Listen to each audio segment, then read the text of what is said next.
शुभ अवसर सानकुआ मधुसूदन युवक संघ तरफ आयोजित होता कबाड़ी टूर्नामेंट मु समस्त को स्वागत करुच्ची। विशेषकर आमर प्रतियोगी मान प्लेयर मान मुझे स्वागत करने संगे संगे उपदेश दूसरी खेलाड़ी मनोभाव नहीं खेलिए जितवा हारबाटा सबुठी लगी गोटे दल जिते गोटे दल न जितले जड़े जड़े हारब कि न हारे जड़े जितब कि चिंता नुहे भल भाव खेल खेल खेली रख आम सानगुआर ना रख आउ रेफरी बाबू को तो दुई जन नुआ चेहरा देखुची मुझे से रेफरी को अंपायर मान को अनुरोध करुँची से श्रृंखलित भाव में खेलटा को शेष पर्यंत परिचालना करेंगे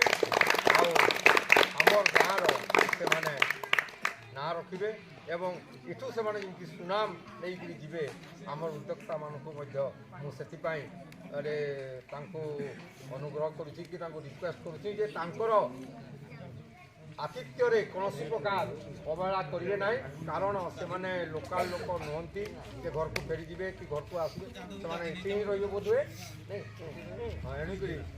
आतिथ्य कौन प्रकार त्रुटि न रहे से आमर कर्मकर्ता मानू नवेदन करुच्ची एवं मु